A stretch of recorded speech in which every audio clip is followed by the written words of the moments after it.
Hello friends, আসসালামু আলাইকুম। খাদিজাস কিচেনে তোমাদের সবাইকে ওয়েলকাম। আজকের রেসিপি হচ্ছে খাজার রেসিপি। তোমরা আওয়াজ শুনে বুঝতেই পেরেছো। তোমরাও খুব সহজে বাড়িতে এরকম মচমচে খাস্তা খাজা খুব সহজেই তৈরি করে নিতে পারবে। তো চলো তোমাদের দেখিয়ে দিই। প্রথমে আমি একটা বোলের মধ্যে 1 কাপ ময়দা নিয়ে নিয়েছি। তোমরা ময়দাটা আরও বেশি নিতে পারো। ওর মধ্যে দিয়ে দিলাম 1 চিমটি নুন আর 1 চিমটি চিনি দিয়ে ভালো করে হাত দিয়ে মাখিয়ে নিয়ে নর্মাল পানি দিয়ে আমি একটা সুন্দর ডো তৈরি করে নেব। একটু করে পানি দিয়ে আমি একটা ডো তৈরি করে নেব। ডোটা খুব বেশি নরমও করব না আর খুব বেশি শক্তও করব না, ঠিক মাঝারি ধরনের একটা ডো তৈরি করে আমি উপর থেকে একটু সাদা তেল মাখিয়ে 20 মিনিটের জন্য আমি রেস্টে রেখে দেব ঢাকা দিয়ে। তার মধ্যে আমি তৈরি করে নেব একটা চিনির শিরা। চিনির শিরার জন্য নিয়েছি আমি যে কাপে নিয়েছিলাম ময়দা, সেই কাপের হাফ কাপ চিনি আর হাফ কাপ পানি আর 2টো এলাচ দিয়ে আমি একটা চিটচিটে চিনির শিরা তৈরি করে নেব। ফুটে ওঠার পর গ্যাসের ফ্লেমটা মাঝারি আঁচে দিয়ে 2-3 মিনিট মতো ফুটিয়ে নিলে একটা চিটচিটে শিরা তৈরি হয়ে যাবে। হয়ে গেছে আমার, আমি ঢাকা দিয়ে রেখে দেব। তারপর আমি তৈরি করে নেব 1 চামচ ময়দা আর 1 চামচ ঘি দিয়ে একটা লিকুইড তৈরি করে নেব। এটা আমার কাজে আসবে, তোমরা ভিডিওটা পুরো দেখতে থাকো, পরে বুঝতে পারবে। হয়ে গেছে আমার, এটা আমি সাইডে রেখে দেব। এবার আমি ডোটা দেখে নেব ময়দার সুন্দর নরম হয়ে গেছে। আমি হাত দিয়ে আরও একটু মাখিয়ে নিয়ে এরকম ছোট ছোট করে লেচি কেটে কেটে দিয়ে দেব। এটা করার ফলে আমাদের খাজার লেয়ারগুলো খুব সুন্দর আসবে। তারপর আবার একসাথে মিশিয়ে আমি আরও একবার করে নেব। এভাবে আমি এটা 2বার করেছি, তোমরাও করে নেবে বন্ধুরা, এতে লেয়ারগুলো খুব ভালো আসে।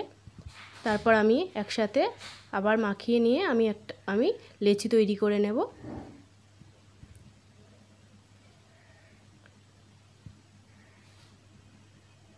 লেচিগুলো আমার কাটা হয়ে গেছে, আমার 4টে লেচি হয়েছে। এবার আমি তোমাদের বেলে দেখিয়ে দেব। প্রথমে আমি 4টে রুটি বেলে নেব। খুব মোটা আর খুব পাতলাও করেও নয়, যেমন আমরা বাড়িতে রুটি করি ঠিক সেইভাবে বেলে নেব। 4টে রুটি সব আমি একেবারে বেলে নেব। আমার এই রেসিপিটি যদি তোমাদের ভালো লেগে থাকে তাহলে অবশ্যই লাইক আর শেয়ার করে দিও। আর আমার চ্যানেলে নতুন বন্ধু হয়ে থাকলে তাহলে আমার চ্যানেলটিকে সাবস্ক্রাইব করে আমার পাশে থেকো। আমি 4টে রুটি সব বেলে নিয়েছি। এবার আমি তোমাদের দেখিয়ে দেব কি করতে হবে। আমি যে লিকুইডটা তৈরি করেছিলাম সেই 1 চামচ দিয়ে একটা রুটির মধ্যে ভালো করে মাখিয়ে নেব। তারপরে ওর উপরে দিয়ে দেব আরও একটা রুটি। এই রুটিটা দিয়েও আমি 1 চামচ ব্যাটার দিয়ে দেব। লিকুইডটা দিয়ে আমি ভালো করে আবার মাখিয়ে নেব। একই পদ্ধতিতে আমি 4টে রুটি সব একইভাবে দিয়ে আর লিকুইড দিয়ে ভালো করে রোল করে নেব।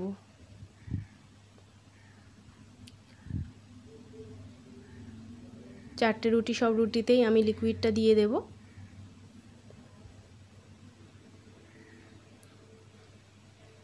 আমার দেওয়া কমপ্লিট হয়ে গেছে। এবার আমি খুব আস্তে করে ঘুরিয়ে ঘুরিয়ে এইভাবে রোল তৈরি করে নেব। রোলটা একটু টেনে টেনে একটু আমি বড় করে নেব।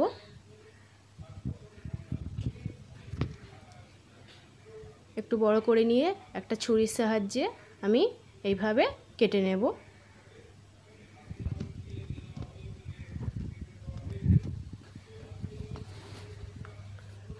আস্তে আস্তে করে ছুরি দিয়ে আমি এইভাবে কেটে নেব। তোমাদের একটা দেখিয়ে দিচ্ছি বন্ধুরা, দেখো কি সুন্দর লেয়ারগুলো পড়েছে। এবার আমি লেয়ারের এক সাইডটা এইভাবে মুখটা বন্ধ করে অপর সাইডটা একটু হাত দিয়ে চেপে চেপে রেখে দেব। আমি আরও একটা দেখিয়ে দিচ্ছি। এই যেটা করেছি এটা আমি এক সাইড হাত দিয়ে এইভাবে মুখগুলো এক জায়গায় করে হাত দিয়ে চেপে দেবো যাতে ভাজার সময় বেরিয়ে না যায়। আর এক সাইডটা আমি এইভাবে চেপে রেখে দেব। এবার আমি তোমাদের দেখিয়ে দেব কিভাবে বেলে নিতে হবে।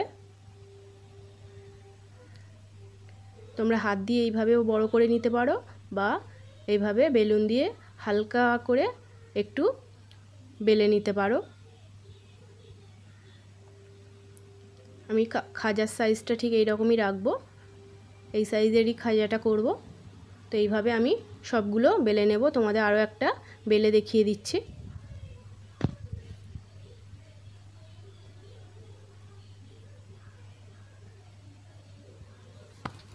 হয়ে গেছে আমার এটাও।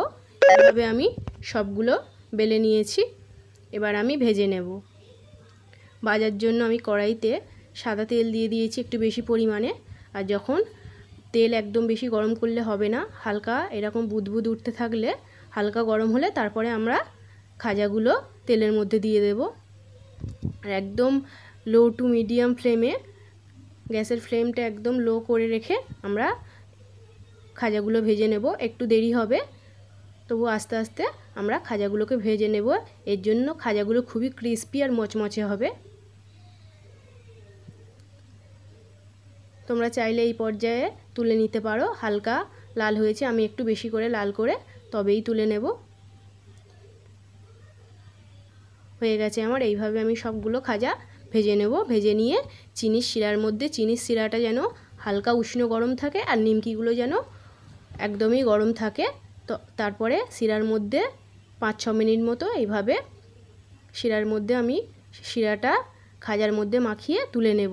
বেশিক্ষণ রাখবো না, তাহলে খাজা নরম হয়ে যাবে। তারপরে তুলে নেব।